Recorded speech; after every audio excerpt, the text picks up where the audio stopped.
Y bueno, precisamente para trabajar el tema, ¿qué son los delitos federales?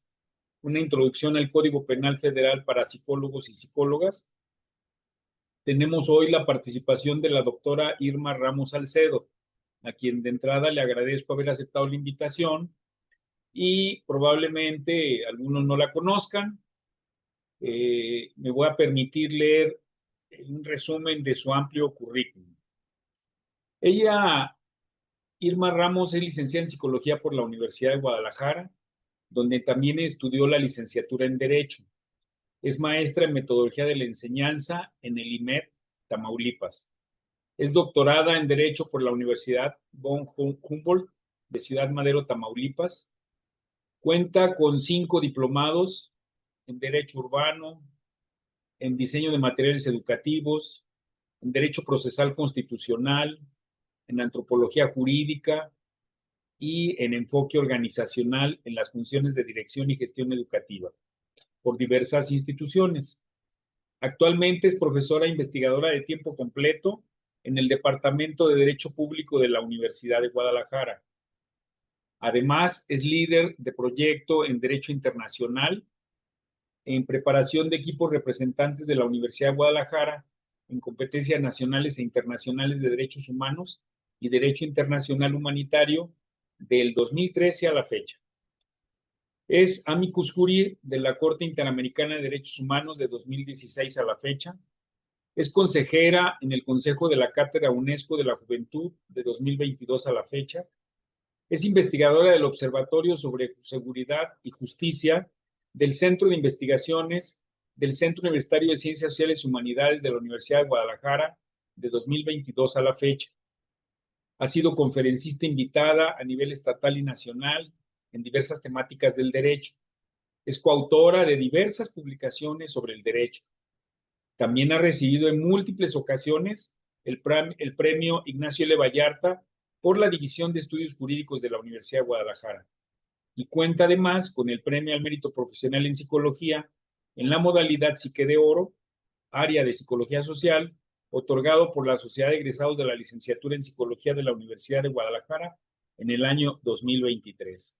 Entonces, como verán, tiene un amplísimo currículo. En esto nada más es un resumen.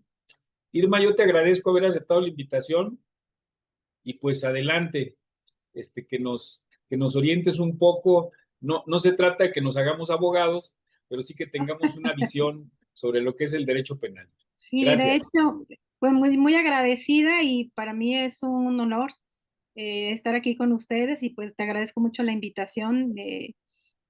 Pepe, además ya tenía con la asociación también una deuda, habíamos acordado celebrar una serie de proyectos y bueno, con mucho gusto.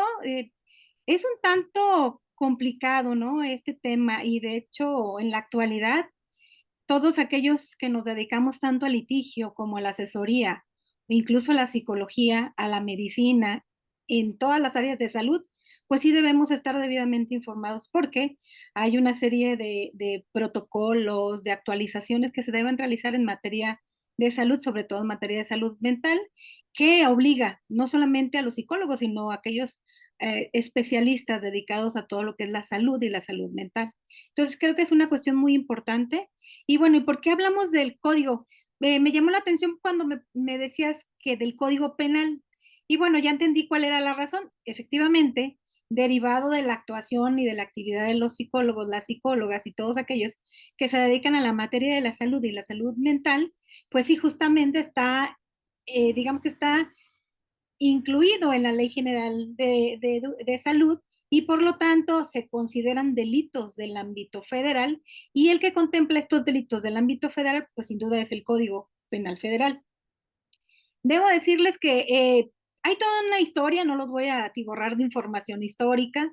Lo que nos lleva al momento del Código Penal, tal como se encuentra con la última reforma del 2024, es la reforma en 2008 en materia de, de derechos humanos y sobre todo 2011 en materia del cambio que se hace en ese paradigma de la justicia, que cambiamos de un sistema inquisitivo, que era todo por escrito, a un sistema penal acusatorio, que ya es adversarial. Es decir, la mayoría de las cosas se tienen que revisar en audiencias públicas y sobre todo porque no había una plena garantía de sus derechos que ya venían desde la Declaración Universal de los Derechos Humanos, como la justicia, ¿no? El acceso a la justicia, una justicia rápida, pronta, expedita, etcétera, etcétera, ya eran cuestiones que venían de diferentes instrumentos. Y voy a detenerme un poquito aquí para hablarles de la cuestión internacional. Todas estas obligaciones que han permeado en estas reformas a nivel constitucional, a nivel local, tienen que ver con una serie de obligaciones que el Estado mexicano ha suscrito a través de tratados internacionales o bien declaratorias o bien convenciones internacionales o interamericanas. Y todas ellas conllevan estas obligaciones para el Estado. Por lo tanto, hay necesidad de esta reforma constitucional porque no se garantizaba debidamente, sobre todo, la cuestión de los derechos humanos y del debido proceso, ¿no? Entonces, hay toda esta modificación y entonces pasamos de este derecho inquisitivo al acusatorio adversarial, que es el que actualmente se lleva. ¿Por qué les hago hincapié en esto? Porque, bueno, ahora la materia penal también ha sufrido una serie de modificaciones derivadas precisamente de estas reformas.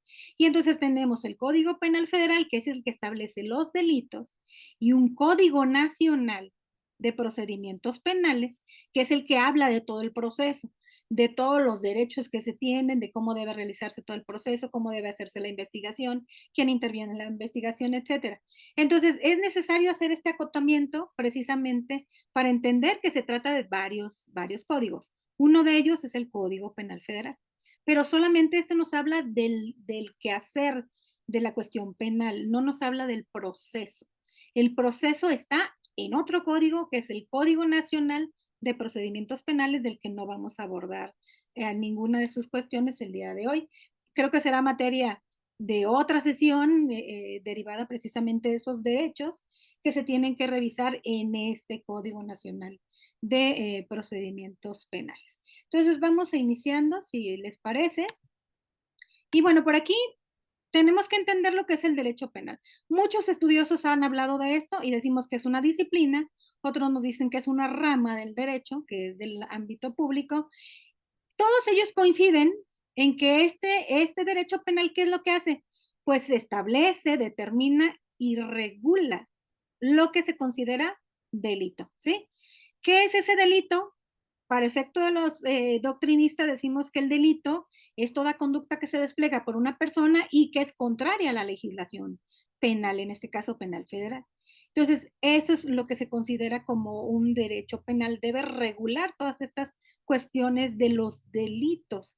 Debe garantizar, ¿no?, que estén debidamente justificados, implementados, que los elementos estén ahí precisamente para no dar oportunidad a las interpretaciones, porque en derecho penal no apelamos a la mayoría de razón.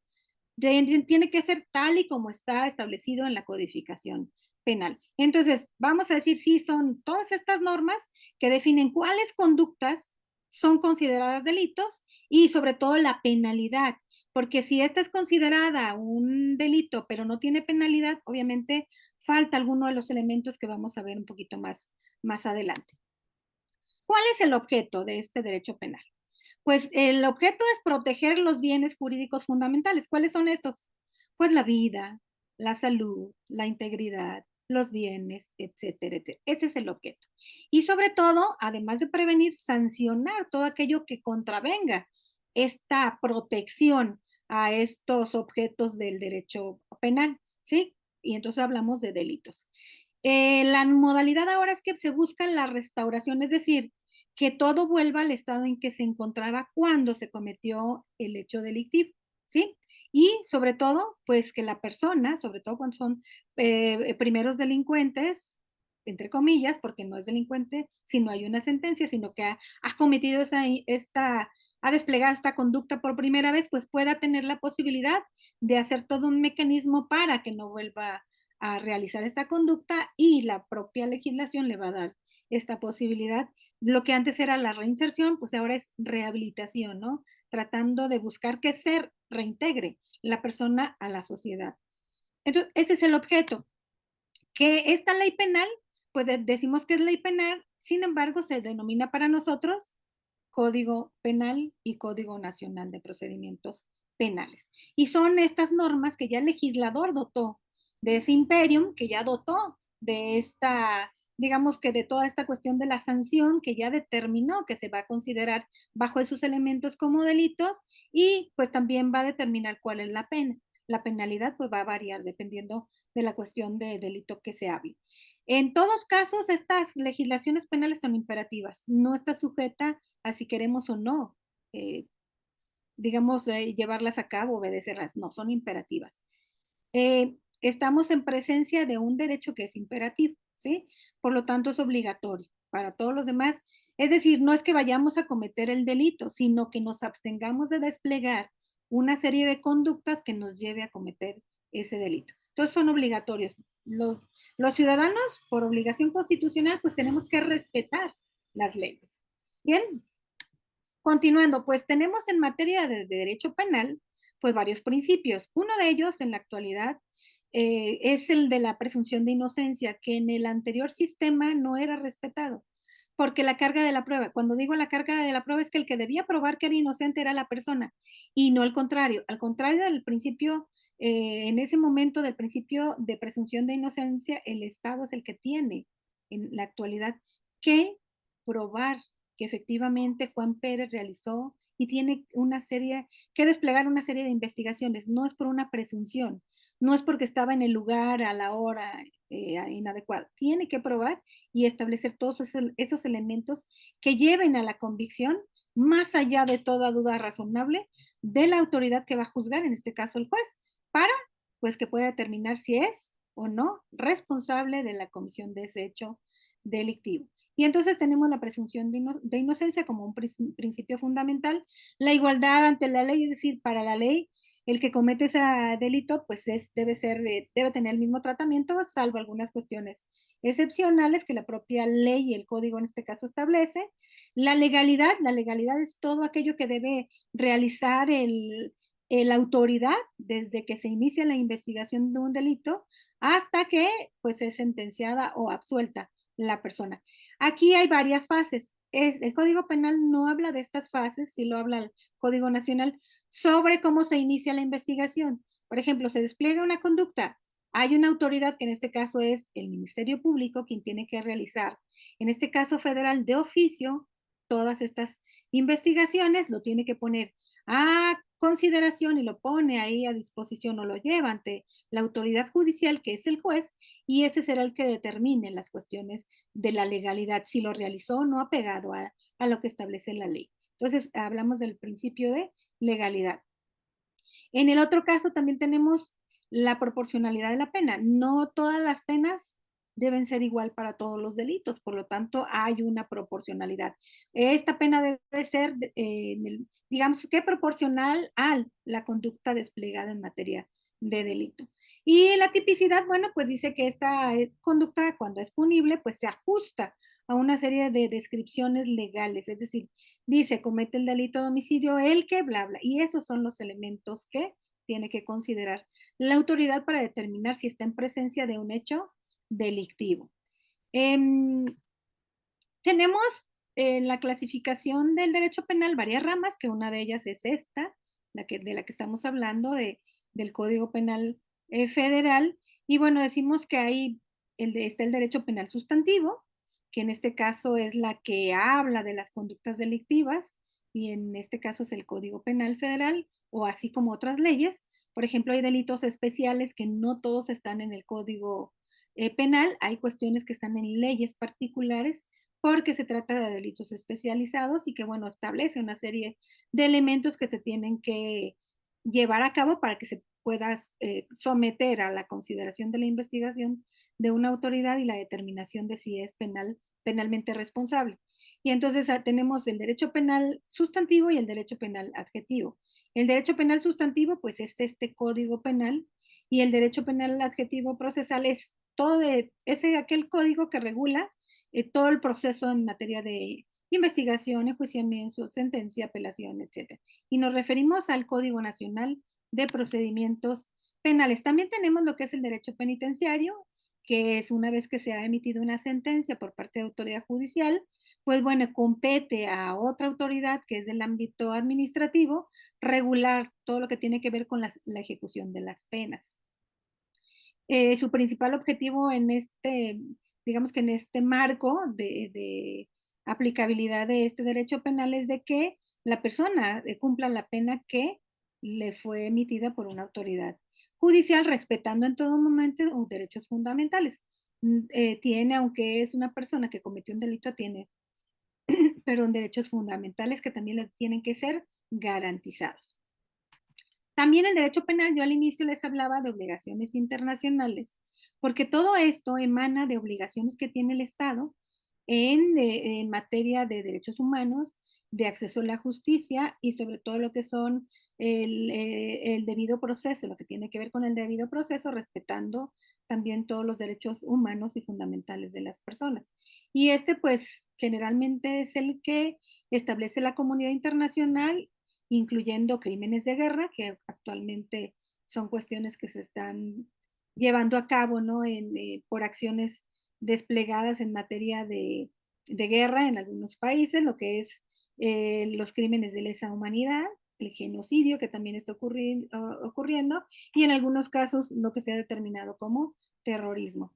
En esta situación, pues el objeto de esta legislación internacional, pues es perseguir y sancionar estos delitos sin que haya el límite de esas fronteras, es decir, que haya precisamente ese acuerdo para que la autoridad en su momento competente pues pueda conocer de estos delitos en materia internacional y todos están establecidos en una normativa de carácter internacional.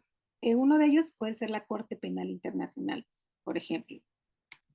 Hay una jerarquía normativa que, bueno, algunos dicen es una jerarquía, sin embargo, la Constitución ha establecido que para establecer todas estas obligaciones se debe respetar, pues primero la ley suprema, y la ley suprema para nosotros es la Constitución mexicana, las leyes que emanan del Congreso de la Unión y todos los tratados internacionales que estén acordes a esta y que hayan sido debidamente suscritos, signados por el presidente o la presidenta en su caso y ratificados por el Senado.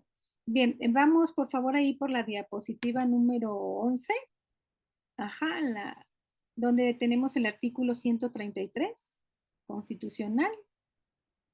Y bueno, el artículo, ajá, gracias, ahí está. El artículo 133 pues establece esta constitución, las leyes del Congreso de la Unión que emanen de ella y todos los tratados que estén de acuerdo con la misma celebrados y que se celebren por el presidente de la República con aprobación del Senado serán la ley suprema de toda la Unión.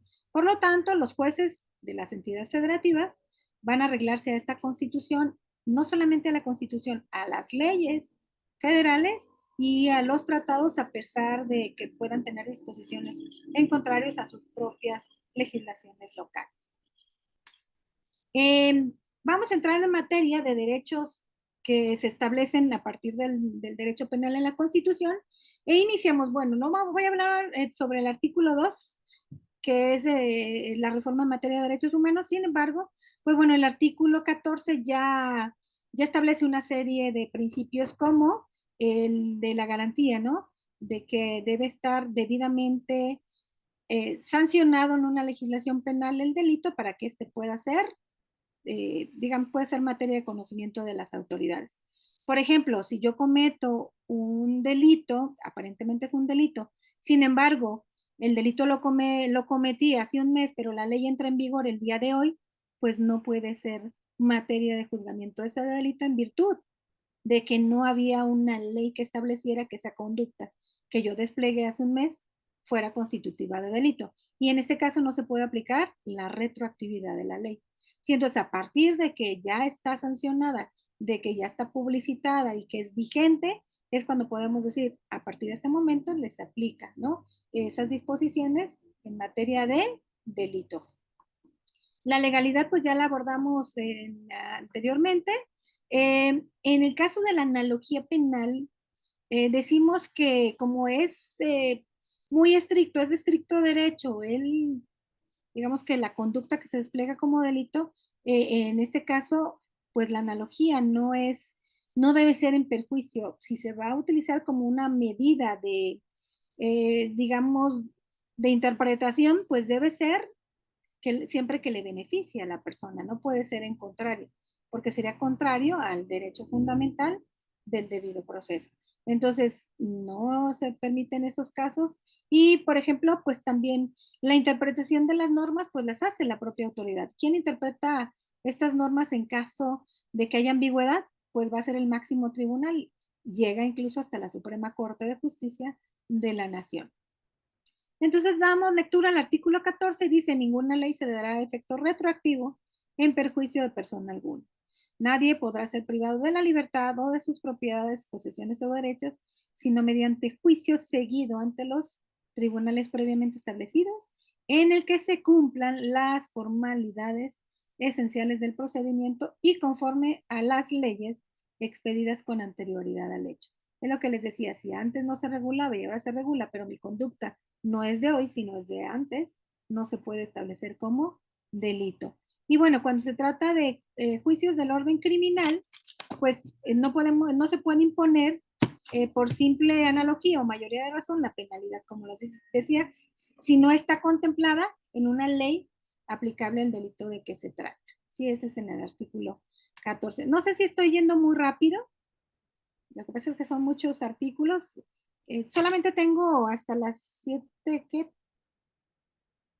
bueno, ustedes me van dando el tiempo para no invadir el tiempo del otro ponente. También nos remitimos al artículo 16, donde nadie puede ser, son actos de molestia, nadie puede ser molestado en su persona, familia, domicilio, papeles o posesiones, sino en virtud de mandamiento escrito ante la autoridad competente que funda y motiva la causa legal del procedimiento y en los juicios y procedimientos seguidos en forma de juicio, en los que se establezca como regla la oralidad. Bastará que quede constancia de ellos en cualquier medio que dé certeza de su contenido y del cumplimiento de lo provisto en este párrafo, que es el párrafo primero del artículo 16. Aquí estamos hablando del debido proceso. Son actos de molestia. No se le puede molestar si no hay digamos, si no hay una causa que motive o que justifique que se va a realizar este tipo de molestia. Pues este también tiene que ver con esa vigilancia que se debe hacer respecto del respeto a estos derechos y cuando se trata del cateo de cosas o de personas, sí debe ser debidamente fundado y motivada la actividad que va a realizar la autoridad en este caso. Nos vamos al artículo,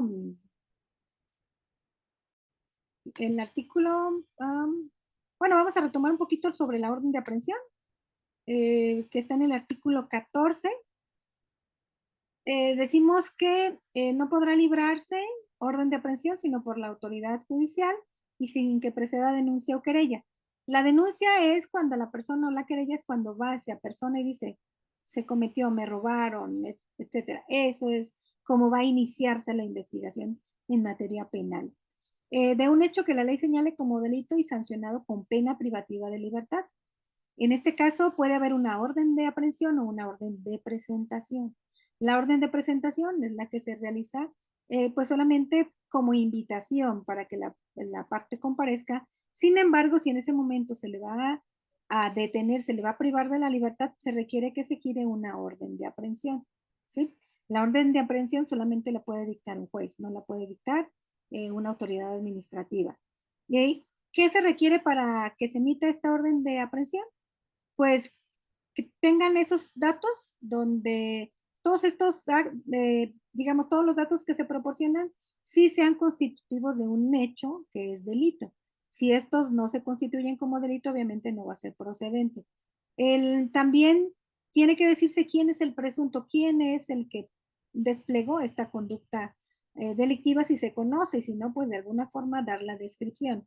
Y también pues hay un término, ¿no? Para que se libre esta orden de aprehensión. Todo esto en otro momento, pues podremos revisar en el Código Nacional de Procedimientos Penales. La flagrancia, bueno, la flagrancia es que se detenga a la persona en el momento que se está desplegando la conducta delictiva. El caso urgente también, en ese caso el arraigo es una medida que por su naturaleza las convenciones internacionales y varias sentencias emitidas por la Corte Interamericana de Derechos Humanos han establecido que, bueno, el arraigo, así como la detención, son medidas gravosas, por lo tanto debe hacerse bajo una serie de consideraciones especiales si se va a dictar una medida de privación de la libertad o el arraigo, por ejemplo. Y esto lo podemos encontrar en el artículo 16 en su párrafo sexto. Luego, una orden por parte de la autoridad judicial que está en la página, Pepe, en la página 16. Hay excepciones al cateo. El juez va a establecer si la detención es legal o ilegal. Si es legal, va a también determinar si lo retiene o lo deja para que lleve su proceso en libertad. No se le puede, si está detenido, si se le retiene, no se le puede privar de esa comunicación. Tiene que garantizarse esa libertad de comunicación tanto con abogados, asesores, familia, etcétera. Y eso pues lo vamos a encontrar en el párrafo séptimo.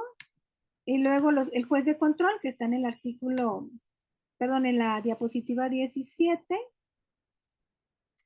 que esos son los jueces de control, son la autoridad judicial que determina cuál es la situación de la persona y si se respetaron todos los derechos y además se llevó con digamos, con las disposiciones que establece el artículo 20 y si tiene la facultad del artículo 21 la autoridad administrativa.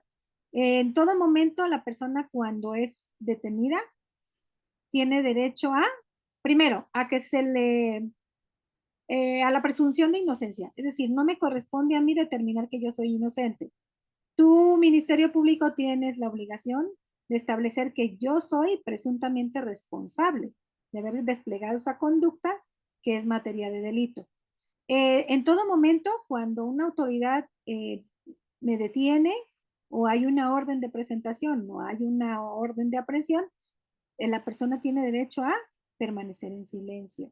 ¿Por qué? Pues porque luego lo que dice, no es porque lo tenga la obligación de probarlo él, sino que tiene derecho a no decir nada, porque tiene el derecho a la presunción de inocencia, ¿no? Entonces, ahí pues será la autoridad que lo está imputando, la que con evidencia científica donde haya esa relación de la persona con los hechos desplegados, con la conducta delictiva, con la pena y que esté razonada en esa, es decir, más allá de toda duda razonable, que bueno, que determine que efectivamente fue esta persona quien lo cometió. Y bueno, eso es todo lo que tiene que ver con el artículo 16. En el caso del artículo 17, que está por ahí en la diapositiva 18, gracias, pues toda persona tiene derecho a un juicio justo y el acceso a la justicia, ¿no? Entonces debe haber previamente tribunales establecidos para ello y también se le tiene que garantizar. Una cuestión importante en esta reforma es que anteriormente no se le daba parte o no era parte la víctima o las víctimas en todo este proceso. Ahora sí, las víctimas son parte en este proceso y deben ser escuchadas en todo momento, incluso pueden aportar elementos de prueba para establecer que efectivamente se cometió ese delito. En el caso del artículo 20, pues todos lo que son los principios del proceso penal acusatorio, que bueno, solamente les puse algunos, son muchos, que es el derecho a la defensa adecuada, durante la investigación, es decir, ante el Ministerio Público, o durante el proceso, cuando ya está ante autoridad judicial, derecho a la defensa adecuada en la apelación incluso, porque luego a veces por ejemplo, está la persona y le preguntan si tiene recursos para continuar con su defensa y si no, tiene que nombrársele un abogado de oficio, ese abogado que lo va a llevar, pero que va a ser pagado por el Estado. A veces lo que hacen es que solamente se dedican al primer juicio. Y cuando ya está la sentencia, no tiene la debida defensa en la apelación. Entonces se incluye desde que está siendo investigado hasta que se concluya, pues en definitiva, es decir, que se haya emitido una sentencia firme, que ya no haya posibilidad de modificarla, hasta entonces va a tener esa defensa, debe tener esa defensa adecuada. En el caso de la persona imputada, que está en la diapositiva número 20, pues la presunción de inocencia no va a decir soy culpable, tiene derecho a declararse que es no culpable, ¿sí?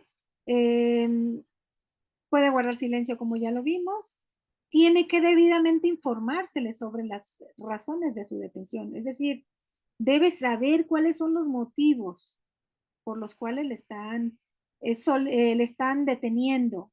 Dice, a mí debes decirme cuáles son los motivos por los cuales estás deteniéndome.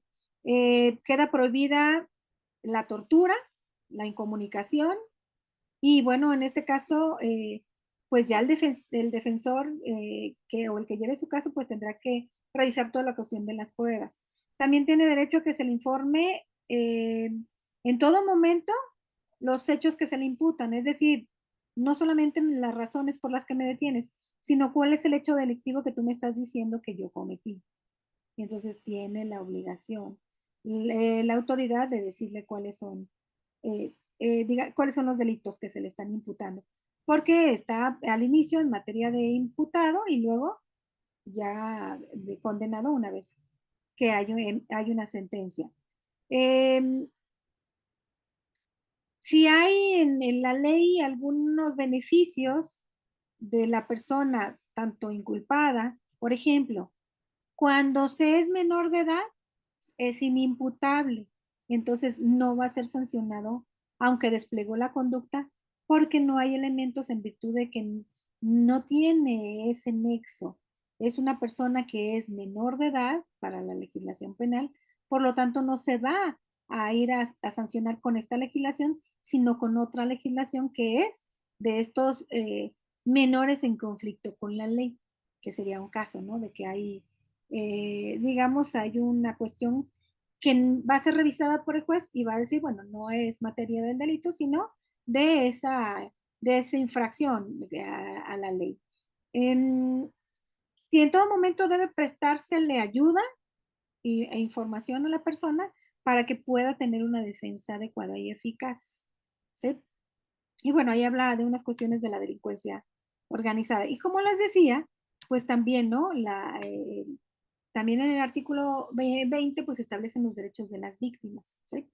Debe recibir asesoría, debe ser informado, debe coadyuvar. Coadyuvar es que ayude, incorpore elementos al Ministerio Público para que pues se llegue al conocimiento científico de la verdad, de qué es lo que ocurrió en ese caso, de intervenir, de interponer los recursos, recibir la atención médica. Y aquí una cuestión muy importante para las víctimas, que es donde entra ya la función de los psicólogos. Como tiene derecho a la atención médica y psicológica, entonces ahí debe permear un protocolo porque estamos hablando que la intervención se hará respecto de esa atención a la víctima, que fue víctima de ese delito. Eh, la ley en todo momento va a establecer si se va a reparar el daño, en muchos casos el resguardo digamos, de lo que es la identidad es muy importante, sobre todo en delitos contra la integridad personal, lo que tiene que ver con la sexualidad, tiene que salvaguardarse, ¿no? Su identidad por efectos de no victimizar de nueva cuenta a la persona. Y bueno, en el caso de algunos delitos de alto impacto, pues ya será el juzgador quien va a tomar las medidas para su protección, ¿no? Debe salvaguardar a estas víctimas sobre todo para evitar que sea victimizada de nueva cuenta, no por el perpetrador, sino por la propia autoridad. En el caso del artículo 21, pues decimos que todo esto que ya dijimos le corresponde a un ente que se llama Ministerio Público, ¿sí? Hay para efecto de algunos delitos de alto impacto, pues la Secretaría de Seguridad Pública, la Guardia Nacional, etcétera. Pero generalmente quien conoce de estos delitos del ámbito federal es el Ministerio Público Federal. Puede hacerlo por esa denuncia. Generalmente los delitos del Código Penal que vamos ahorita a repasar muy rápidamente son de oficio. La autoridad debe realizarlos. Tiene conocimiento, inicia con toda su investigación. En el caso de lo que no se debe hacer, pues son las cuestiones establecidas en el artículo 22, que están en la siguiente diapositiva. Nosotros no operamos la pena de muerte o la mutilación, los azotes, todo lo que tiene que ver con cuestiones de tortura, tratos crueles, inhumanos, están prohibidos desde la Constitución, ¿no?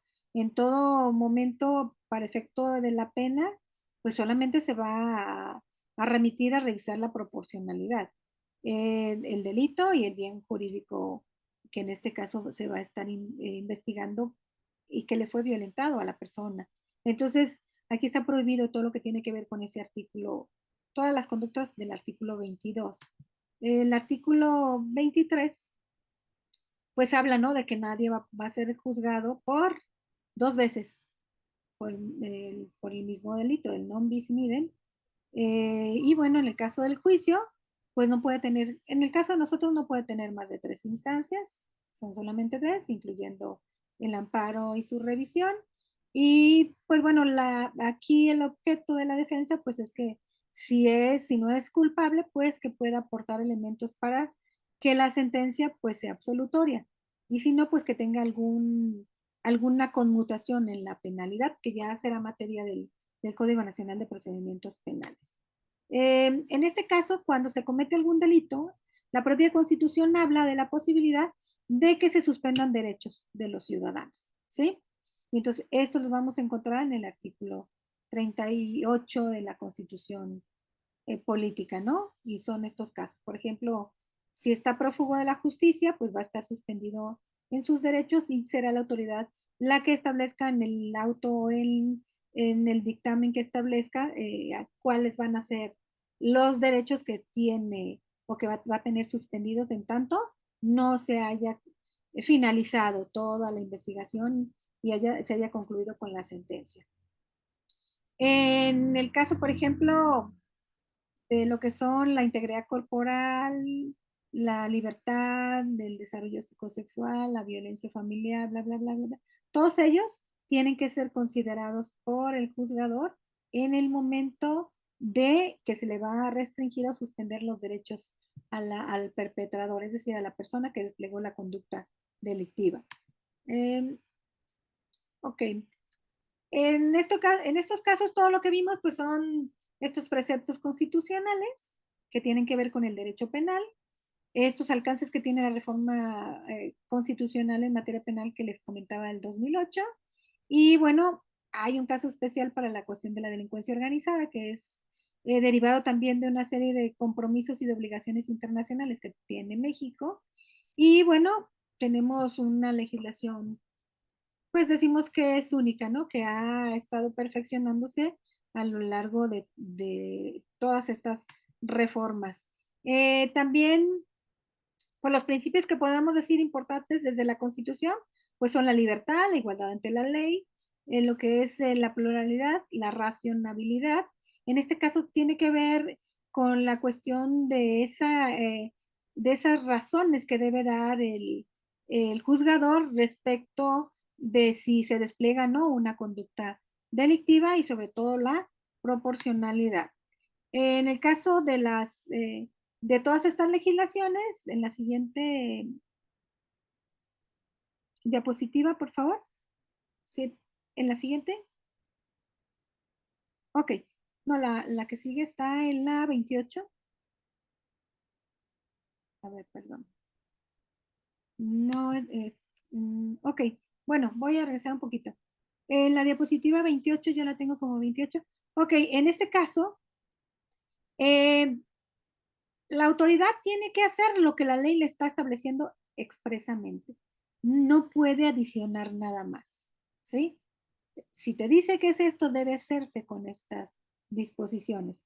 En el caso de los derechos humanos, estos son el límite para el poder punitivo del Estado. Es decir, toda su conducta, toda la actuación de la autoridad tiene que revisarse bajo el estándar de los derechos humanos. Es decir, que su conducta no despliegue además una violación a un derecho humano. Entonces, los derechos humanos en todo momento deben ser revisados y considerados en la actuación de la o de las autoridades. Las interpretaciones, en el caso de las normas penales, la última digamos, de las instancias que la va, en caso de que sea omisa, no sea clara, que la va a interpretar, pues es la Suprema Corte de Justicia de la Nación y lo hará a través de algún juicio que le sea presentado. ¿Todavía tengo tiempo, Pepe? ¿Sí? Sí, Ok. sí, todavía queda media Ok. hora. Bien, en el tratamiento que le da como delito el Código Penal Federal, vamos a encontrar en el libro primero el artículo 7 que nos habla de los delitos. Y dice este artículo 7 que es el acto u omisión que sanciona las leyes penales. Así de breve. ¿Es un acto o es una omisión? Es un acto porque yo despliego la conducta. ¿Es una omisión?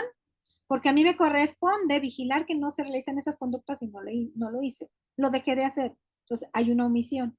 Y todo esto está sancionado por la legislación penal. En el caso del artículo 8 de este mismo Código Penal, eh, la conducta se despliega y puede ser dolosa o culposa. Dolosa cuando tengo la intención, culposa no era mi intención, pero se realizó, se desplegó la conducta. Entonces estamos hablando que es culposa. Y bueno, aquí tenemos los conceptos que establece este mismo artículo y dice que se obra dolosamente al que conociendo los elementos del tipo penal eh, de ese resultado típico, ¿no? Quiere o acepta la realización del hecho descrito por la ley como delito. Obra culposamente el que produce el resultado típico que no lo previó, es decir, Yo creo que se ha disculpe, me moví un dado. poquito Ok, sí, es que me moví un poquito y desconecté el internet, pero ya. Ok, ¿sí? ¿Ya me escuchan? perfecto. Sí, ya. Bien, vamos al artículo 10 de ese código penal. Dice que la responsabilidad penal no pasa de las personas y los bienes de las personas que ya son determinadas como perpetradores, ¿sí? Es decir, yo no puedo heredarle a la familia una pena. A mí me impusieron 20 años, solamente di 10 y la familia paga los otros 10. No, solamente es a la persona. No se sanciona aquí al Estado, a las organizaciones. En materia penal, solamente se sanciona a las personas que desplegaron esa, esa conducta delictiva. O sea, no pasa más allá. Y bueno, así de manera breve, el título segundo nos habla de las penas y medidas de seguridad y nos vamos a ir, miren, por ejemplo, tenemos en la siguiente diapositiva todos los delitos, si puedes pasarlo rápido, la siguiente, sedición, motín, la siguiente, todos esos, bueno, hay más, pero ya era demasiado, la siguiente, la siguiente,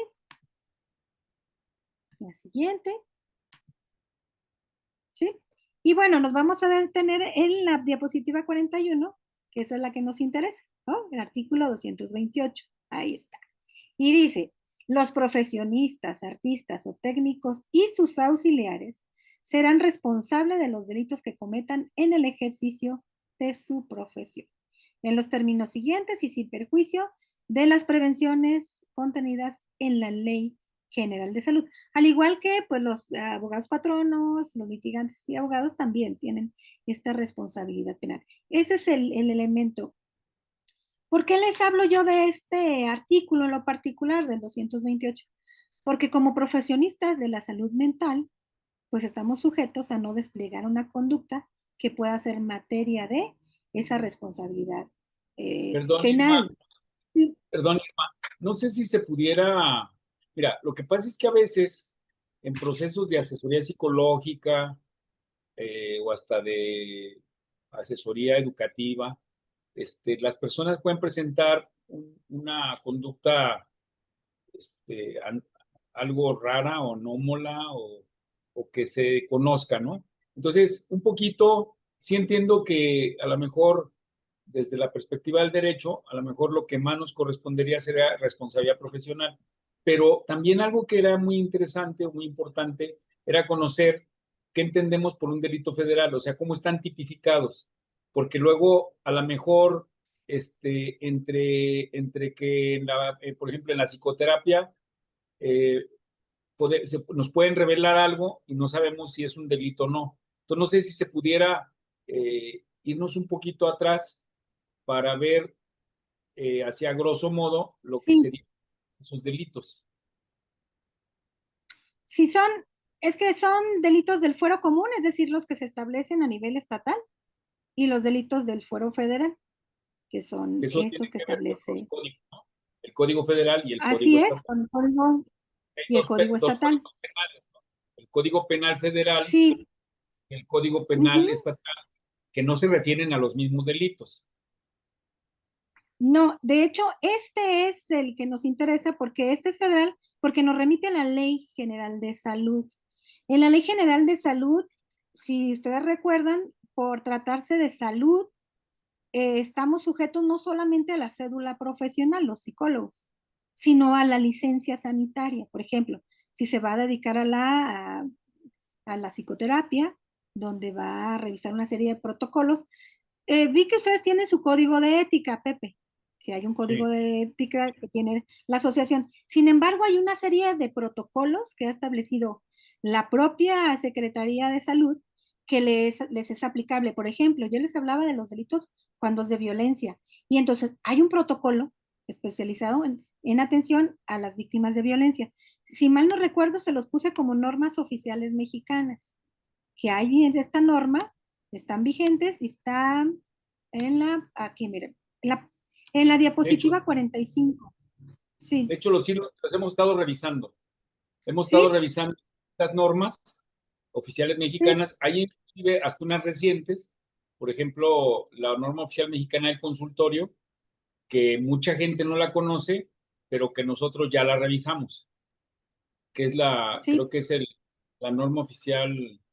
Ah, pues aquí está, la norma oficial sí, mexicana. Eso no mucha gente lo conoce, que de hecho entró en vigencia, aquí dice que el 2010, pero a lo mejor está actualizada y ya hay una del sí, con la de 2020. 2014. Ajá, sí. Sí, sin embargo, los lineamientos siguen ahí, ¿eh? O sea, esos lineamientos no se han derogado, por lo tanto están vigentes. Y entonces, por ejemplo, en tratándose de la ley de protección de víctimas, también, y la actuación tanto de médicos como de psicólogos también tiene un estándar, atendiendo a esta ley de víctimas, ley de atención y prevención de las víctimas. Entonces, también tiene su protocolo. Luego, también en materia de menores, no derivado de esta codificación, sino de la ley y de los derechos humanos, en tratándose de la Convención de los Derechos de la Niñez, tanto de la Convención Internacional como de las convenciones regionales, se deriva también otra serie de protocolos, sobre todo cuando se atiende a menores. Entonces, sí hay que ser cuidadosos cuando se está atendiendo, sobre todo terapéuticamente a la persona, ¿sí?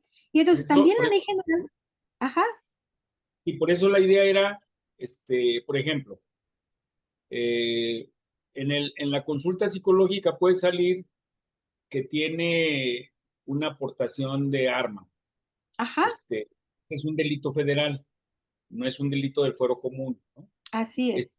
Entonces, ahí precisamente lo que queríamos era ver como la tipificación de cuáles son los delitos federales. Ya en Nada, otro momento, sí, lo que pasa es que les decía yo, hay delitos especiales, el Código Penal establece estos, sin embargo, la Ley Federal de Armas de Fuego y Explosivos establece, por ejemplo, eh, toda esta información sobre si es un arma permitida, si es un arma de uso exclusivo del ejército. En cualquier momento, la persona que está atendiendo, en el caso del psicólogo, el terapeuta, si hay presencia de este elemento, yo no conozco si es un arma permitida o no. Yo no conozco si tiene licencia de portación o no. Sin embargo, yo tengo la obligación de avisar, es decir, de informar. ¿Por qué? Porque si está cometiéndose un delito ahí, yo puedo ser cómplice, ¿sí? En esta cuestión de los delitos. Y entonces, estos delitos que son tan especializados se encuentran en este tipo de legislaciones que también son federales, ¿sí? Son del ámbito federal. Entonces, habrá que revisar también la Ley Federal de Armas de Fuego y Explosivos. En tratándose de la cuestión de una persona que se encuentra en estado inconveniente, que se haya, no sé, haya tomado este, de, diazepam, etcétera, etcétera, también ahí se remite a las disposiciones de la Ley General de Salud, ¿sí? Porque entonces ahí no habrá posibilidad de esa interacción. Todo eso se tiene que establecer desde que se abre el contrato del el terapeuta con el cliente, ¿no? Por ejemplo, yo no sé cómo están trabajando allá. Sin embargo, yo no conozco que tengan ese contrato. Sí, un contrato donde se establecen todas esas cuestiones éticas, todas estas cuestiones, sobre todo la confidencialidad, porque luego también nos aplica la ley de protección de datos personales. Yo tampoco he visto que digan, a ver, mira, aquí tengo estos datos, ¿qué voy a hacer yo con tus datos personales? Yo, Irma Ramos, ¿dónde está el acuerdo de ese tratamiento de datos?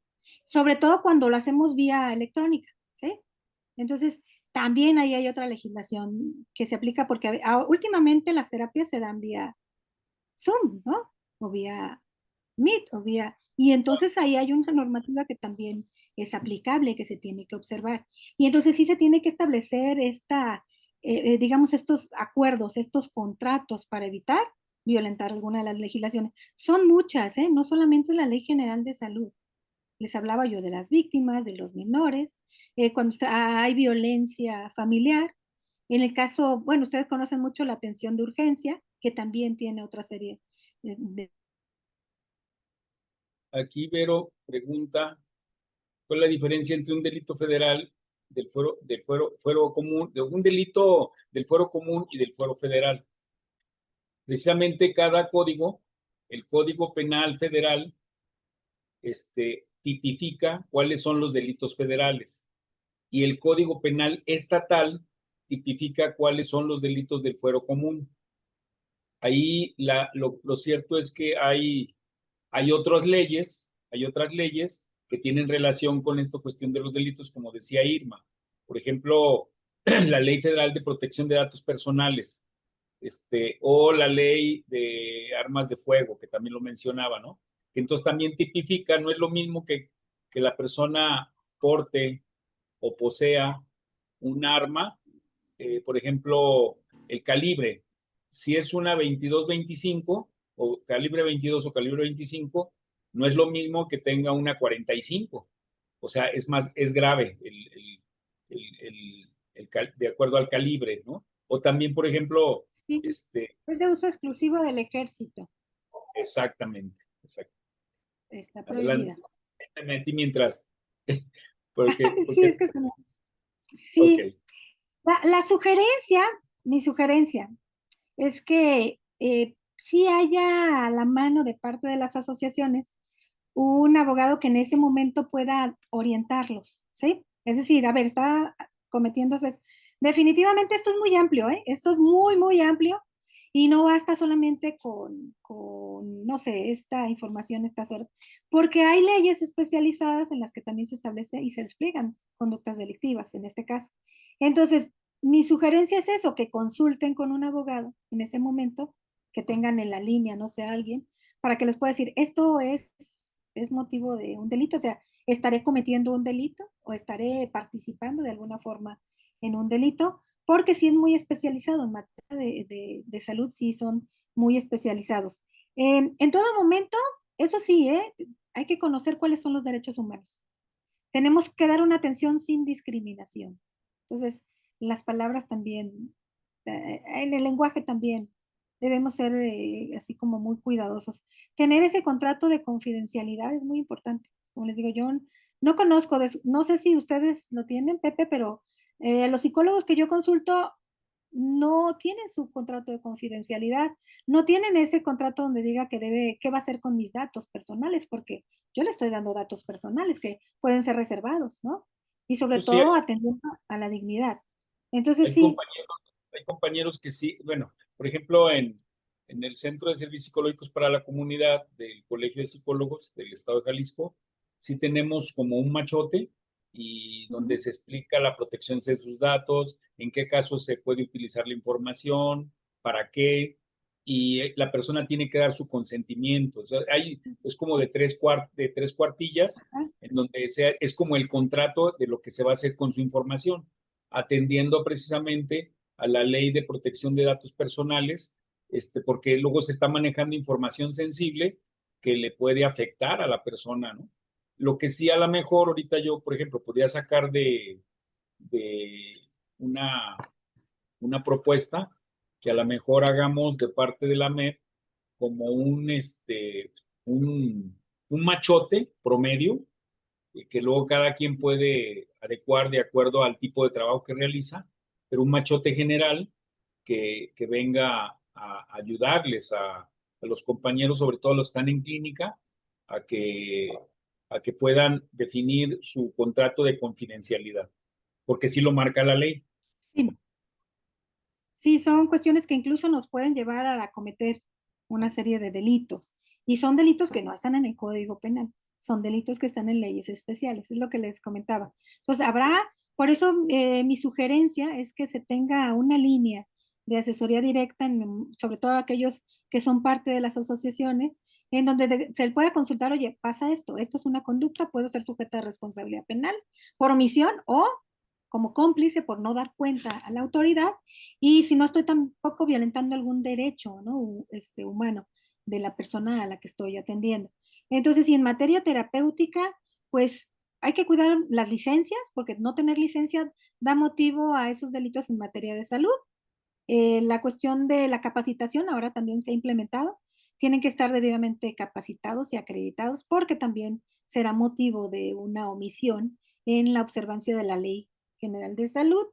Y pues la cuestión también que se puede dar el abuso de confianza, por ejemplo, de la forma en cómo se lleve esta terapia, puede generar un delito que sí está en el Código Penal, que es este abuso de confianza, incluso una violación de secretos, ¿no? Cuando tú me dices que vas a tratar esta información confidencialmente y luego lo publicas o lo divulgas, pues hay una violación a esos secretos. También puede generar este tipo de delitos. Entonces, pues pueden ser delitos por la falta de licencia, el ejercicio por falta de la cédula profesional, en el caso este es del ámbito local.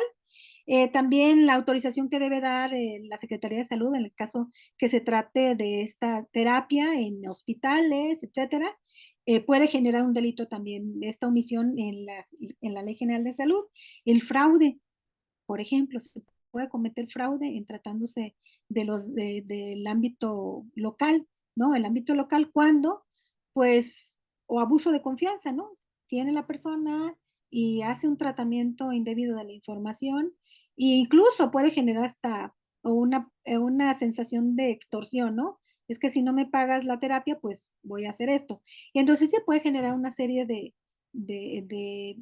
se pueden desplegar conductas que pueden ser materia de delito, ¿no? Entonces, pues sí, esa es la sugerencia, porque como les digo, son códigos éticos, son códigos de comportamiento, son protocolos que se tienen que observar. Hay varios, por ejemplo, tratándose de poblaciones históricamente discriminadas, que también, cuando se trata de cuestiones étnicas, hay un protocolo. Cuando se trata de diversidad sexual, hay un protocolo. Entonces, sí será cosa de irlo haciendo como más especializado, ¿no? O sea, esto es en general, pero sí, ir conociendo esas legislaciones especializadas que también pueden ser materia de algún delito. Como ustedes lo vieron en el Código Penal Federal, nos vamos a ir a la cuestión de la profesión, ¿no? Y luego nos remite a la Ley General de Salud. Pero hay otras legislaciones que tienen que revisarse. Y pues sí, en caso de duda, consulten a un abogado especialista. Porque si yo que me dedico a esto todavía hay muchas cosas que se están actualizando, entonces sí, es muy complicado, ¿sí? Que ustedes que no tienen el conocimiento en el ámbito jurídico, pues es sí o no, sí o no. Y es muy arriesgado para la persona, para el profesionista, ¿no? Es arriesgado porque no sé en qué momento. Incluso en la educación también cuando se trata de psicología educativa, pues también, ¿no? En la educación, la ley general prevé una serie de protocolos, incumplir con estos, pues genera una serie de delitos. Y dices, pues es que yo nada más lo estaba asesorando en psicología educativa, sí, pero tú tienes que atender a este protocolo, no lo realizas, por lo tanto despliegas una conducta delictiva por omisión. Está siendo omisa en atenderlo bajo este protocolo. Entonces, por eso la complejidad de esto. Por eso les decía, me llama la atención cuando me dicen solamente Código Penal. Sin embargo, hay una serie de legislaciones federales y locales que sí despliegan esa serie No, de lo que conductas en las pasa, que puede haber. Sí, lo que pasa es que, mira, en el modelo de actualización profesional que tenemos en AMED se divide en dos, lo que es actualización profesional y educación continua. En actualización profesional, a su vez, se divide en dos. actualización profesional básica y actualización profesional aplicada, ¿no? En ese campo de actualización profesional, pues obviamente son puros elementos de psicología. En lo aplicado, pues tiene que ver con las áreas de aplicación de la psicología, que son muchas, ¿no? Pero en Sí, educación básica, a la vez, lo estamos definiendo en tres líneas. Uno, lo que nos aportan otras ciencias, la sociología, la antropología, la administración, etcétera, para nuestro trabajo, sin ser abogados, sin ser médicos, sin ser nutriólogos. Esas otras disciplinas o esas otras profesiones nos aportan elementos para fortalecer nuestro trabajo como psicólogos, ¿no? Entonces, una línea dentro de educación continua, una es lo que nos aportan otras ciencias. Otra línea es tecnologías. Por ejemplo, inteligencia artificial, hemos visto el chat GTP, entre otras, ¿no? Porque en eso de la tecnología, pues hoy hay un boom, hay un desarrollo tecnológico impresionante y tenemos que irnos estando actualizando y lo estamos haciendo, ¿no? Y una tercera línea es lo que es leyes y reglamentos, ¿no? Ahorita de algunas de las cosas que tú compartías o de las que mencionabas, nosotros ya las revisamos. Por ejemplo, hace tiempo, casi desde que empezamos, a lo mejor habrá que volverlo a programar porque ha habido nuevos socios y no lo vieron en aquel entonces, pero por ejemplo, en algún momento metimos la ley de protección de datos personales. Hemos revisado la norma oficial mexicana del expediente psicológico, la norma oficial mexicana de adicciones, la norma oficial mexicana del consultorio, porque todo eso nos permea en nuestro ejercicio profesional, y entonces todo eso tenemos que conocer, porque si no, como tú decías, podemos cometer un delito por omisión, por no cumplir con lo que nos dicen leyes o reglamentos o normas oficiales mexicanas, podemos cometer un delito. Y entonces lo que no queremos es precisamente que estemos desinformados y cometer irregularidades, ¿no? Y ese es precisamente, por eso a lo mejor, de pronto a lo mejor cuando te comentaba del Código Penal, sí, puede ser que digas, ¿cómo? Pero pues es que es muy amplio. Sí, pero sí. ahorita sería nada más el Código Penal, porque luego tendría que ser el Código de Procedimientos Penales federal, porque también hay un estatal, Sí. ¿ya? Y también, por ejemplo, la Ley General de Salud, de la Ley General de Salud, hubo una reforma en el 2022 que tenía que ver con el tema de salud mental y adicciones. Y esa norma, esa reforma, a los 15 días de que se aprobó en el Congreso de la Unión, nosotros ya la estábamos revisando. Entonces, sí estamos procurando eso y precisamente la idea ahora era como ver qué entendíamos por delito federal. Por ejemplo, aquí alguna compañera mencionaba, ¿cuál es la diferencia entre un delito federal y un delito del fuero común? ¿Verdad? Yo le decía que el fuero común, pues es lo que tipifica el Código Penal estatal, ¿verdad? Y el federal, pues es el que tipifica qué delitos son federales para todo el país, ¿no? Es antes. Y aquí hay dos compañeras que Sí, qué también, bueno. Sí, y ahí por ahí ya les puse, para no ver todo, les puse título tal, capítulo tal, habla de este delito es ahí. Es enorme, ¿no? El Código Penal y más el Código Nacional de Procedimientos ahí Penales. la pregunta Sin sería, embargo, pues Isma, eso es, si podemos sí, compartir tu presentación, sí, claro. yo sé De que hecho, pues está incompleta. Estas cuestiones de que yo estaba revisando sobre el protocolo de diversidad sexual de niñez, sí no están incluidos ahí. sí, sí, sí, ok, muy bien. Aquí hay dos compañeras que están levantando la mano que me imagino que te quieren preguntar algo. A Ah, ver, ok. Pati, Sí. adelante, Pati. Gracias, buenas noches. ¿Sí me escuchó? Hola.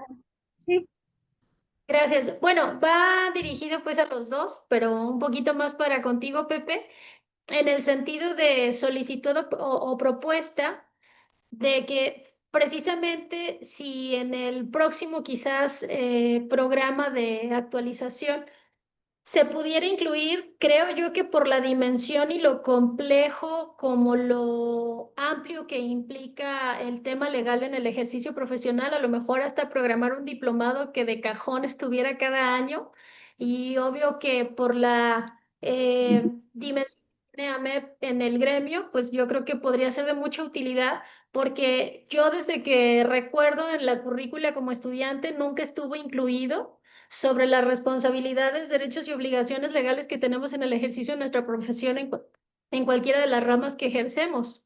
Y sin embargo, efectivamente podemos caer en la comisión de un delito por ignorancia, por omisión, pero eso no nos exime de pagar las consecuencias. Entonces, creo que sí es una necesidad en el gremio y una obligación de que estemos documentados, que no sé, se me ocurre diplomado porque tendría que ser conocer a detalle y entender todo lo que son las normas oficiales, todos los códigos, tanto legales como los códigos éticos. Y en este caso, pues también todo lo que en un momento dado nosotros estamos obligados a denunciar como delito en el ejercicio de nuestras funciones y cuáles serían los procedimientos. Como en esa misma propuesta paralela, se me ocurre, Pepe, no sé qué tanto, yo sé que tú todo lo puedes porque has hecho muy buenas alianzas estratégicas, si con convenios con el colegio y con la licenciatura de Derecho, a través de prácticas o servicio social, pudiéramos también tener el servicio de asesoría legal porque nos vemos en el ejercicio obligados a tener esas asesorías que yo en lo particular como perito que llevo más de 20 años, muchas veces los abogados que he pedido asesoría, pues al desconocer nuestros códigos éticos, nuestras normas, a veces no han sabido fundamentar la defensa que nosotros requerimos en el ejercicio de nuestras profesiones y hemos estado en el riesgo de perder la cédula por el delito de el que iba a mencionar la licenciada, que se me olvida, que tiene que ver con el ejercicio profesional y que en este caso pues nos dejan en total indefensión porque pues nosotros desconocemos cómo defendernos o cómo pedir y creo que sería muy completo entre el servicio que nos brindas tú a través de AMEP, ya sea que paguemos una iguala, ya sea que se establezcan convenios, pero que podamos contar con ese servicio legal específico para el ejercicio profesional de la psicología. Gracias. Perfecto. Yo creo que lo que creo que sí tenemos que armar una especie de curso amplio, o puede ser un diplomado, que sería de normatividad profesional en psicología, porque efectivamente en las universidades, en la formación de psicólogos, difícilmente se trabajan estos temas. Entonces yo creo que sí, a pesar de que aquí tenemos un problema, porque hay instrumentos jurídicos que sí los hemos revisado, pero que, por ejemplo, a lo mejor lo revisamos hace 2 años y luego los compañeros que entraron hace un año o 6 meses, pues obviamente no lo conocen, ¿no? De hecho, estaba pensando que sí tenemos que buscar, entender eso para ver cómo programamos, pero pudiera ser como algún diplomado o algún curso, aunque no sea diplomado, un curso, no sé, de 20, 40 horas, que pudiera ser como de normatividad, de leyes, reglamentos y ética, ¿no? Pero bueno, si quieren nos ponemos de acuerdo, pero con mucho gusto retomo tu observación, Pati. Con mucho gusto. Gracias. Rocío, ok. Rocío, adelante. Buenas noches. Muchas gracias, maestro Pepe y doctora. Quiero hacerle una pregunta en relación a muchos casos que hemos tenido nosotros una recomendación, porque, por ejemplo, nosotros tenemos casos constantemente de pacientes que viven con violencia, diferentes tipos de violencia. Entonces, en ocasiones, me han preguntado muchos colegas, nosotros tenemos la obligación de notificar cuando se nos está mencionando que viven violencia. Pero hay ocasiones donde le informamos a los pacientes que vamos a notificar y nos casi nos ruegan que no lo hagamos por el miedo que de repente les causa. Entonces, Nosotros hemos establecido ahí estrategias, tenemos una unidad de víctimas, de prevención de víctimas de violencia, prevención, atención y rehabilitación. Sin embargo, cuando lo hemos hecho, o sea, cuando hemos notificado, porque tenemos esa obligación, los pacientes en ocasiones rompen esa confianza que tenían hacia nosotros y el vínculo terapéutico se ve afectado. Entonces, lo que hemos hecho nosotros es que ponemos en nuestra nota para podernos apoyar en la norma 004 que presuntamente vive violencia y se deriva a la unidad de atención a violencia. Pero a nosotros nos dicen de primera instancia que el primer servidor público en ser notificado, o bueno, en ser mencionado que vive violencia, tiene que notificar. En ese caso, ¿qué recomendación nos puede dar la doctora? Porque también esa situación a nosotros nos pone en un dilema. Los pacientes a veces ya no regresan con nosotros. Se rompe un poco ese vínculo, pierden la confianza y de llevar un proceso, un buen apego a tratamiento, dejan de asistir cuando notificamos. Pues de hecho la obligación es notificar, o sea, por seguridad jurídica de ustedes, sí tienen que hacer esa nota, es decir, por seguridad, porque al primero, aquí hablamos, por ejemplo, en cuando se tiene alguna situación de que se comete un delito, aquí se llama primer respondiente. El primer respondiente, ¿quién va a ser? Por ejemplo, tú atendiste ese caso de violencia. Tú, para esos efectos de ese protocolo, tú tienes esa responsabilidad, ¿sí? Y entonces tú tienes que aplicar el protocolo. Dices, pero yo no soy autoridad judicial, sin embargo, tienes conocimiento de los hechos. Y entonces sí tienes la obligación de notificar por tu propia seguridad. Habrá que establecer alguna serie de estrategias para hacer, digamos, hacer esa reflexión con el paciente de que es por su protección y por su seguridad, ¿no? Porque ahí se puede, aplicando el protocolo, se pueden desplegar también actividades de protección, es decir, se pueden solicitar medidas de protección, medidas cautelares, una cuestión de seguridad. No lo podemos omitir, es decir, yo no te puedo decir, no lo hagas, no, tienes una obligación, porque a la primera persona a la que van a investigar, pues va a ser a ti, ¿sí? A ver, tú estuviste atendiendo, no diste cuenta. La otra cuestión es que también no sé si tengan alianzas con el DIF, Pepe, ya que tengan alianzas con el DIF, que esta oficina que trabaja con víctimas de violencia familiar, pues ya tengan ese enlace, ¿no? Y ustedes transmitan esa responsabilidad al DIF, ¿no? Eso Esa de era lo alguna que forma, quería preguntar, porque en la unidad en donde trabajamos, es una unidad, pues es un hospital, y el hospital tiene una unidad interna de atención, prevención y rehabilitación de violencia. Entonces, esa era nuestra inquietud. A nosotros nos comentaron cuando estén siendo los pacientes, bueno, les notifiquen a ustedes o les hagan saber que están viviendo violencia, pónganlo en su expediente clínico y derívenlo a esa unidad que tenemos interna.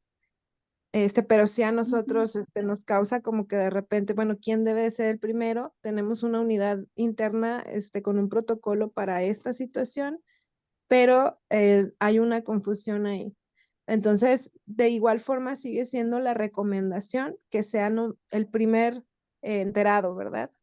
No la sí, unidad interna. una primer respondiente, es el primer respondiente, porque ese es el que va a tener conocimiento directo de los hechos. Y esta persona se puede constituir en perpetrador si se despliega esa conducta, o bien testigo, ¿sí?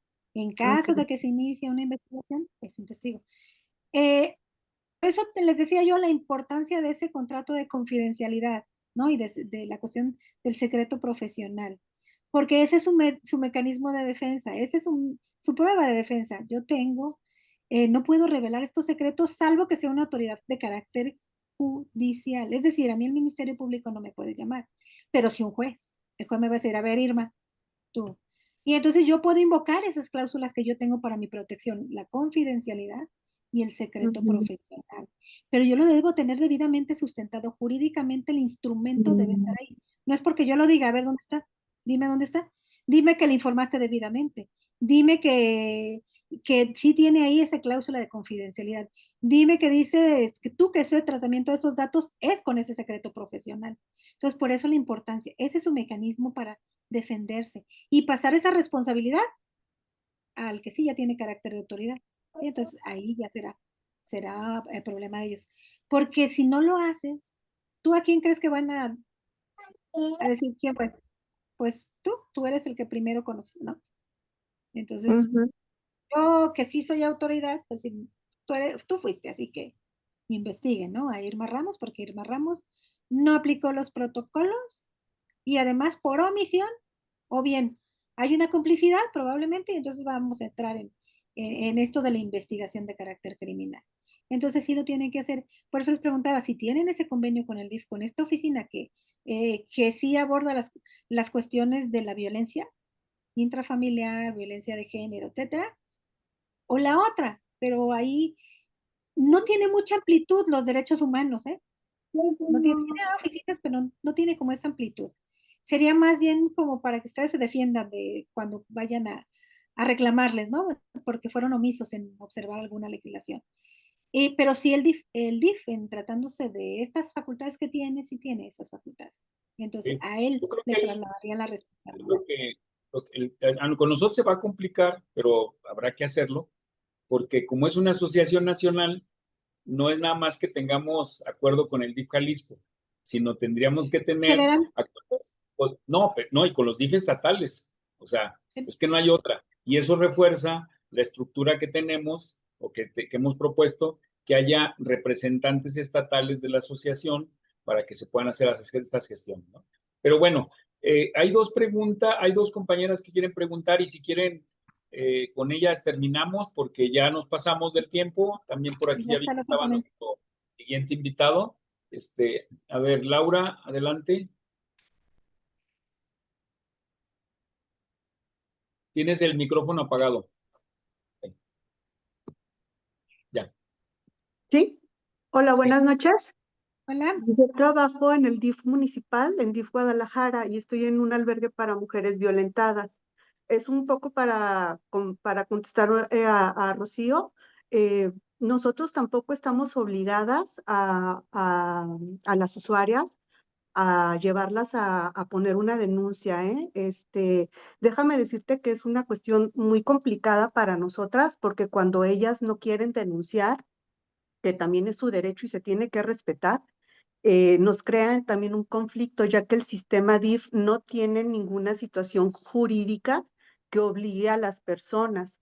Lo que hacemos es como la toma de conciencia de que esto es un delito, lo que les pasa es un delito y que se puede perseguir, ¿no? Entonces, es de la manera en que trabajamos con ellas, la toma de conciencia de que la violencia es un delito, ¿sí? No sé si te pueda servir, pero tampoco los DIF estamos obligados a llevarlas a denunciar la violencia, ¿sí? La fiscalía es la que se encarga, la fiscalía de las mujeres, esto es los centros de justicia, son los que tienen nada más como esa situación, pero tampoco los DIF estamos obligados. Gracias. Ok. Muchas Gracias. gracias, Laura. Adelante, Pati, y con ella terminamos. Rápidamente nada más sería abonando a la petición propuesta, que no sé si a partir precisamente de la asociación y FENAPSIN y demás, se haga alguna modificación o actualización en los códigos en ese sentido de que haya cláusulas de protección para nosotros de cómo proceder en estos casos, porque tal como lo están mencionando ellas, estamos obligados bajo el código ético que si nos estamos enterando de la posible comisión de un delito, tenemos que denunciar a la instancia correspondiente. Pero dadas las circunstancias que vivimos en la descomposición social, eso ya implica también un riesgo para nuestra propia integridad. Ya me ha pasado a mí que recibimos amenazas o incluso nos la quieren voltear curándose en salud y adjudicándonos esto de la responsabilidad profesional. Entonces se hace todo un rollo donde ahora tienes que pagar y vivir el estrés postraumático, porque así se desarrolla en el hecho de vivir esas crisis de violencia y de que ahora tienes que pagar por trabajar y te tienes que estar cuidando de los perpetradores cuando tú únicamente escuchaste algo que hicieron, ¿no? Y que estás obligado porque en la ley está que ante la posible comisión de un delito, ahí no entra la confidencialidad. Estamos obligados si nos llaman a declarar, tenemos que exhibir el expediente, tenemos que dar declaración y si no, caemos en la comisión de un delito. Entonces, ahí estamos muy desprotegidos, Pepe, porque no hay códigos que nos protejan en ese sentido. Entonces, a ver si ojalá y se pudiera hacer algo en los códigos éticos o establecer algún protocolo de actuación, pero que quede con esa base de defensa legal, ¿verdad? Gracias. De hecho, Pati, yo creo que sí vamos a tener, mira, por un lado, pues el tiempo nos está dando la razón de incluir estos temas en nuestra actualización, ¿no? Todo lo que es lo legal, por un lado. Por otro lado, tenemos dos oportunidades que no hay que desaprovechar. Una es que en los próximos días, yo presido la Junta de Honor y Justicia de la Federación Nacional de Colegios, Sociedades y Asociaciones de Psicólogos de México, y estamos tomando el acuerdo de entrar a la actualización del código ético. Y entonces ahí yo creo que es una gran oportunidad porque sería un instrumento que nos apoye, ¿no? Pero también, y aquí no se trata que sea comercial, pero yo creo que debemos aprovechar que hoy Paco Gutiérrez, que está como comisionado nacional de salud mental y adicciones, que nos abra las puertas con los legisladores, con el ámbito judicial, como para hacer esta discusión, ¿verdad? Yo creo que es muy complejo, pero pues tenemos que entrarle, no hay otra, ¿verdad? Lo que pasa es que los psicólogos, durante muchos años, nos curábamos en salud diciendo, pero yo no soy psicólogo, a mí ¿qué me importa? No, es que no es que quiera o no quiera. Yo creo que es obligación, tenemos que meternos, tenemos que prever para que no intervengamos cuando ya el niño está ahogado, sino desde ahorita, ¿no? Y que no sea lamentable que nos sancionen a un compañero precisamente porque como gremio no hemos trabajado, ¿no? Yo creo que es una gran oportunidad y lo tenemos que hacer, no hay otra, ¿verdad? Bueno. Pero bueno, yo les di más trabajo que, que aporte, pero bueno, es parte, ¿no? De la reflexión académica. No, yo creo, Irma, que de entrada, cuando vi tu exposición, pues la verdad es que fundamentaste la entrada al derecho penal desde la Constitución, los acuerdos internacionales, se fue aterrizando y lo que pasa es que en 1 hora y cuarto, pues obviamente no se puede abordar todo, pero de cualquier manera, a mí me parece que pues nos dejaste pensando, y esto nos compromete a trabajar como asociación y yo lo haré también como Federación Nacional de Colegios, y no hay otro. Tenemos